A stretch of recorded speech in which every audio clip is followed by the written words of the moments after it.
what the #1 job of somebody that sold their soul in Hollywood is? What? Is to act like it didn't happen. I said, who is that guy? So he called casting and he said, well, they kind of like lovers. I'm like, that's not gonna work out. I'm not homophobic, but I have boundaries for me as a person. And I see that they put every black man in the movies in a dress at some point in their career. I'll be connecting them down like, wow, these brothers gotta wear a dress. That's happened to me. Is that something that, you wouldn't do, for I definitely haven't ran into to put on the dress. I mean, you have to have boundaries. And from the looks of it, the new pope is not Turkson.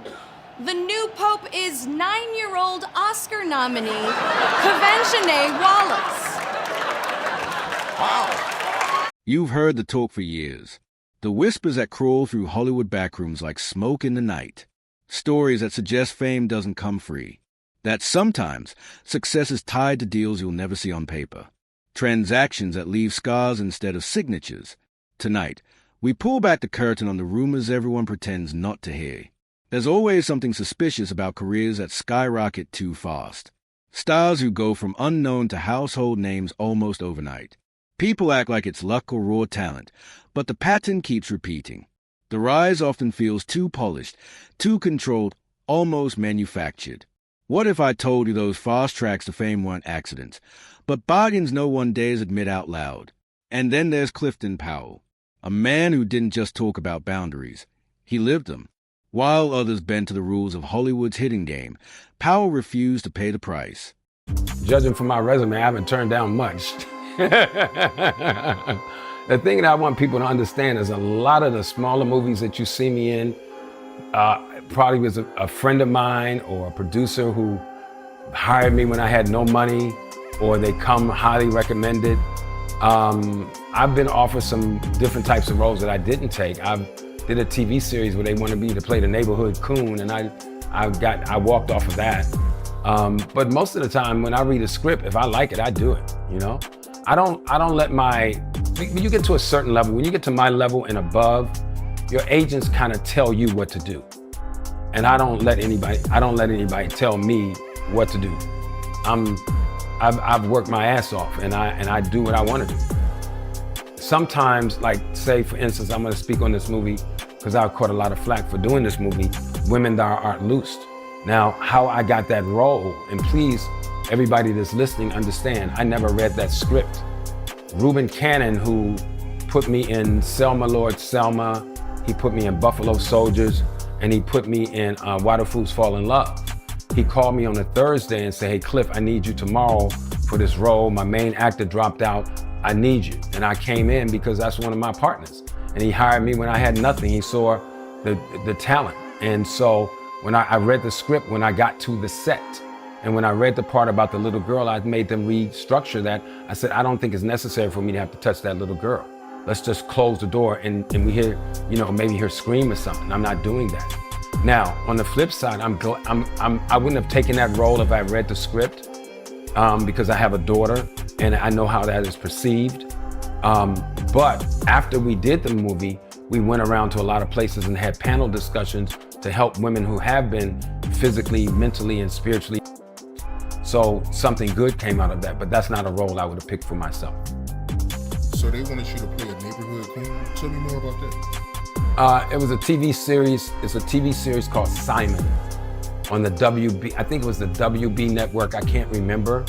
But the week before the show came out, they were scanning all the new shows. And in the Ebony Junior magazine, they said Clifton Powell starring as the neighborhood coon in a new TV show called Simon. And so when I got there and they wanted me to do some coonish type things, I said I wasn't gonna do it. So I met with the big white guy who ran the show and had about 7 shows on. And he basically said, I bet you will do this. He said, I bet you would do this movie if it was a William Friedkin film. Now, if anybody wanna know who William Friedkin is, he directed The Exorcist. So basically he said, I bet you would do this role if it was a William Friedkin movie. I said, I bet you. He represents a rare kind of rebellion in an industry where silence is usually the only survival strategy. His story isn't about how to play the system. It's about what happens when you refuse. Powell's story feels heavier once you realize the kind of pressure surrounding him. Imagine being tossed into a role at the last second after another actor walked away. No time to prepare, no script study, just thrown straight into the fire. Then, on top of that, audition maybe a year ago for Mr. Black. I don't think he read the script. So I read the script and I called him. I said, this guy, this the gangster, he has this guy named Raphael or somebody hanging around the bar all the time. I said, who is that guy? So he called casting and he said, well, they kind of like lovers. I'm like, that's not gonna work out. I'm not homophobic. I've gotten a lot of flack for saying something in the heat of the moment. I'm not homophobic, but I have no problems with transgender people or gay people. I don't care what color they are. I have no problems with, I'm not or racist or any of that. But I have boundaries for me as a person, which makes me uncomfortable or comfortable that I just don't cross. And it's not militant. It's just that certain things I'm just not comfortable with. I'm a man. I'm not comfortable with kissing a man, whether I got to do it for a role. I commend actors who can handle that inside of their psyche. I'm not wired that way. I've never seen a gay gangster, but I'm sure they have been. There was a guy out of DC named Wayne Perry he was a gangster, biggest killer in DC. I just read about him. I wouldn't play him because there's a scene where one guy walks in and sees him having with a man, and I'm not doing that. But they may come and say, man, but we needed a guy that's rough and tough and can play those rough and tough roles. I'm like, I'm not doing that. That's just me, So I don't necessarily, when I read something I don't like it, I don't give it a second thought. The ending seemed crafted to humiliate him on screen. His reaction wasn't soft or careful. It wasn't some polite conversation behind closed doors. Powell pushed back the moment he realized what was happening. He refused to let Hollywood script his image into something permanent and degrading. Instead of folding, he stood his ground and demanded change, no matter the risk. But the real test didn't end there. Bigger opportunities came wrapped in even bigger demands. Powell wasn't just fighting over lines on a page anymore. He was fighting for control over how his name and career would be remembered. And in an industry where silence usually means survival, that resistance made him stand out. A major film role was on the table, the kind of opportunity most actors dream about. We're talking life-changing money, a paycheck in the millions that could lock down anyone's future. But Powell didn't fold. He walked away because that role demanded he cross boundaries he swore he never would. While other actors skyrocketed into superstardom by bending, Powell chose to remain what he calls hantamouth, holding his ground instead of selling his soul. His words hit like a hammer. I never came to Hollywood to be a star. I had no plans to be here. So nobody's going to force me into anything. Nobody's going to wave money in my face and make me compromise. I'm my own person because this was never my passion in the first place. That level of defiance is rare in an industry built on submission.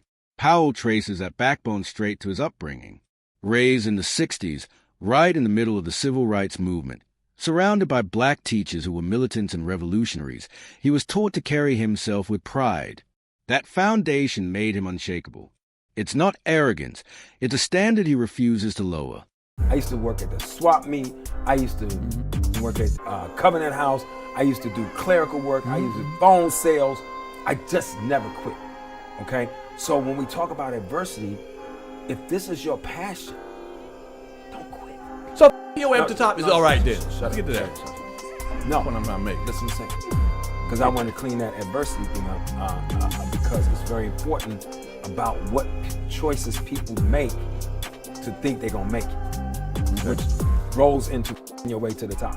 Okay. It's no such thing as your way to the top. Really? Yeah. If you don't, Madonna. if you don't have any talent, at some point you're going to hit a wall. There's an article, and I can't think of the white girl's name, but she slept with all the heads of the couple of heads. Marilyn Monroe? No, not Marilyn Monroe. But no. This is a true story. And she was dealing with some of the big executives. And what happened was they promised her all this, but because of the chain of command, they couldn't just come in and say, I know this Pierre's show, but yo, she been to be a star. They were like, hold on, man, wait a minute. You can't just do that as an exec and call the network and say, yo, old girl about to be a star.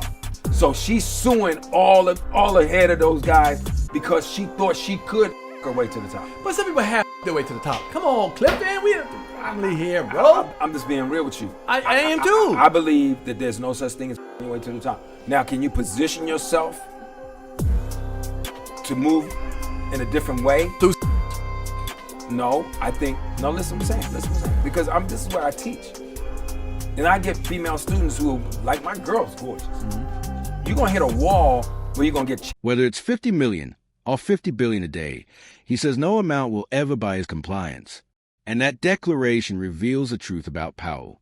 His career didn't hit roadblocks because of lack of talent. It stalled because he wouldn't play the game. In Hollywood, integrity comes with a price. The system doesn't reward resistance, it punishes it. Powell's choice to hold the line meant shutting himself out from the rewards others chased. But it also made him one of the few who never let Hollywood rewrite who he was. When you zoom out, Powell's individual stand becomes even more powerful. Because this isn't just about one man turning down a role. It's about an industry machine built to break people down. The casting couch was never just about sex. It was about control, about finding weaknesses and exploiting them until resistance became impossible. Powell didn't just say no to one role. He said no to the entire system. Powell rips the mask off Hollywood's dirtiest shortcut. The so-called casting couch isn't just about trading intimacy for roles. It's about creating leverage the industry can use forever. Once you cross that line, you're not a person anymore. You're property. Your dignity becomes bargaining material, and the same favors that open doors can later be weaponized to keep you silent, obedient, and disposable. He admits the temptation was real. Quick money, $10,000 a day for small gigs, offers that could keep anyone afloat. But Powell draws a line where others didn't. He stayed in what he called the middle, comfortable enough to live free, but unwilling to do the other stuff that it takes to get to the very top. Because at that level, compromise isn't optional, it's mandatory. And for men like Powell, that was never on the table. Instead, he built a system of his own. By creating direct relationships, leaning on trusted people like Keith Neal, and sidestepping agents who push actors toward degrading roles, Powell carved out survival without surrender. He didn't want to be unreachable or trapped behind layers of Hollywood politics. He wanted independence. He calls it staying healthy in the middle. Not flashy, not desperate, just steady enough to never be owned by the system. His stance is blunt. If you don't do it, you don't get the role. And that's wrong. He doesn't soften the truth. He doesn't excuse it as industry tradition. Forcing someone into a corner, dangling fame or money in exchange for submission, is exploitation. Full stop. Powell says it, owns it, and refuses to play along, even if it cost him wealth, money, or mainstream stardom. That's why his philosophy cuts deeper than most actors ever dare to go. He knows the system wants to break people, to cross them over, strip their identity, and rebrand them for mass consumption. But Powell stood firm. Integrity limited his ascent. Yes, but it also kept his soul intact. And his example exposes the ugly truth. The higher you climb in Hollywood, the more they demand in return. Which brings us to the ritual almost no one wants to talk about. A twisted Hollywood ceremony disguised as comedy. Dave Chappelle called it out for what it really is, a deliberate strategy of psychological conquest. Every black man gets put in a dress at some point, he said. Not as a joke, but as a warning, because what's framed as humor is really a test of compliance. And Dave refused to play along. The pressure wasn't subtle. Dave Chappelle described it step by step. First the writers, then the director, then the producers, all pushing him to wear the dress. Each refusal brought another attempt, another convincing pitch. But Dave stood firm. I'm funnier than a dress, he said. And the moment he wouldn't budge, the scene magically changed within minutes. That wasn't comedy. That was a test. And Chappelle passed. What he revealed is chilling. The dress isn't just a gag. It's a ritual. A coordinated Hollywood tactic to break strong black men and mock them as compliant. And when Chappelle called it out, what happened? He was instantly labeled a conspiracy theorist. That's a defense mechanism. Ridicule anyone who dares expose a ritual. But the question lingers. What happens to those who resist? We all saw it. Dave disappeared. Headlines screamed he'd lost his mind. Stories painted him as unstable, even institutionalized. But the truth was far different. He went to Africa, seeking peace and clarity, away from the suffocating grip of Hollywood's machine.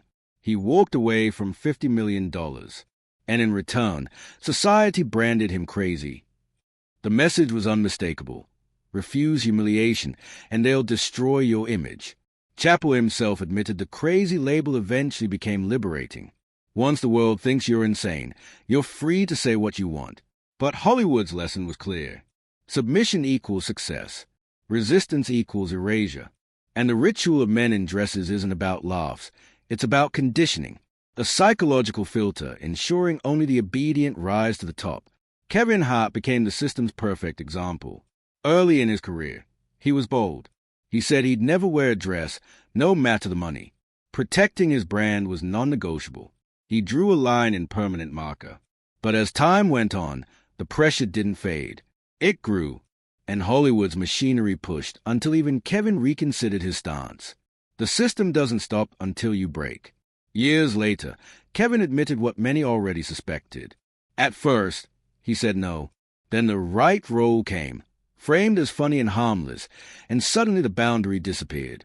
He rationalized it as a choice, just like Martin, Tyler Perry, or Jamie Foxx before him. But that's the point. What begins as never becomes maybe, and eventually turns into yes. The ritual isn't about comedy. It's about control. And that's where the switch flips. Hart admits from the outside, it's easy to say never me. You look at the system and swear you'll never bend. But once you're inside the machine, they don't stop pressing. Suddenly, what once felt like a violation is packaged as comedy. The compromise gets dressed up as opportunity. The humiliation gets labeled as funny. Hart's justification, funny is funny, isn't conviction. It's conditioning. That's Stockholm Syndrome 101, defending the very system that broke you. Hollywood doesn't need to force you. It needs to make you believe you chose it. And Hart's transformation from firm resistor to rationalizer is proof that the psychological conquest works. Stage 1, defiance. Stage 2, submission. Stage 3, defense of the ritual. Once you accept the costume, you start selling the lie that nobody made you do it. The humiliation ritual becomes a choice, except it was never really yours. The proof? Hart's career exploded after the dress, just like the blueprint says. But look at the contrast. Clifton Powell stood firm and lost roles. Dave Chappell walked away from $50 million. Kevin Hart wore the dress and gained the world. The lesson is clear. In Hollywood, talent isn't enough. You advance not by how well you perform, but by how much of yourself you're willing to surrender. Because a dress isn't just fabric. It's a flag. Wave it, and the system rewards you. Refuse, and you're labeled crazy, difficult, or unmarketable. That's not coincidence. That's control. And it leaves us with the hardest question. In a world where fame demands humiliation, who really wins? The ones who cash in, or the ones who walk away with their soul intact? So fam, before you chase a dream, ask yourself, is any amount of success worth the price of submission? Because in Hollywood, the choice isn't about being funny. It's about whether you're willing to wear the dress.